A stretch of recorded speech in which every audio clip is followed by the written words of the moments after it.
ఒకప్పుడు ఒక సందడిగా ఉండే పట్టణంలో ఆసక్తిగల పిల్లల సమూహం నివసించేది. వారిలో సారా నేర్చుకోవాలనే అభిరుచి ఉన్న ప్రకాశవంతమైన మరియు సాహసోపేతమైన అమ్మాయి. ఒక ఎండ ఉదయం సారా తాత టౌన్ స్క్వేర్ లోని పాత ఓక్ చెట్టు కింద పిల్లలను సేకరించాడు.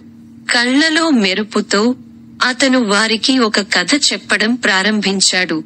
చాలా కాలం క్రితం అతను ప్రారంభించాడు. చాలా కాలం క్రితం అలెక్స్ అనే యువకుడు ఉన్నాడు. అతను మా ఊరిలో నివసించేవాడు. చుట్టూ బంగారు గోధుమ పొలాలు మరియు ఎత్తైన పర్వతాలు ఉన్నాయి. అలెక్స్ కు పెద్ద కలలు మరియు మరింత పెద్ద హృదయం ఉన్నాయి. కానీ అతను తన పనులను మరియు హోంవర్క్లను వాయిదా వేసేవాడు. అతను వాటిని చేయడానికి చాలా సమయం ఉందని భావించాడు. రోజు ఒక తెలివైన వృద్ధ గుడ్లగూబ అలెక్స్ యొక్క సామర్థ్యాన్ని పసిగట్టింది మరియు యువకుడా, సమయం ఒక విలువైన బహుమతి. మీ కలలు మరియు లక్ష్యాలను సాధించడానికి దానిని తెలివిగా ఉపయోగించుకోండి.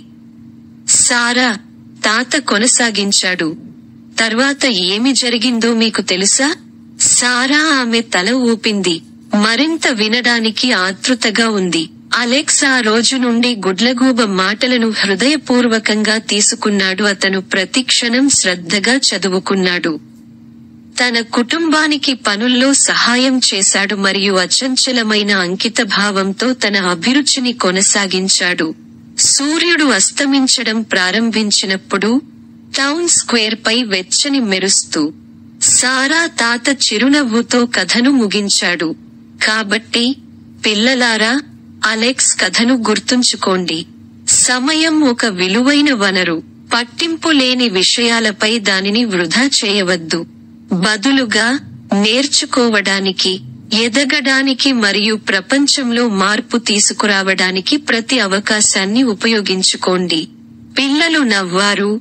వారి హృదయాలు కొత్త స్ఫూర్తితో నిండిపోయాయి. ఆ రోజు నుండి వారు ప్రతి క్షణాన్ని స్వీకరించి తమ సమయాన్ని సద్వినియోగం చేసుకుంటామని ప్రతిజ్ఞ చేశారు. అలెక్స్ లాగా మరియు సంవత్సరాలు గడిచే కొద్దీ వారు ప్రకాశవంతమైన, నిష్ణాతులైన వ్యక్తులుగా ఎదిగారు. రాబోయే తరాలకు కృషి, సంకల్పం మరియు ఉద్దేశ్యం యొక్క వారసత్వాన్ని వదిలివేశారు.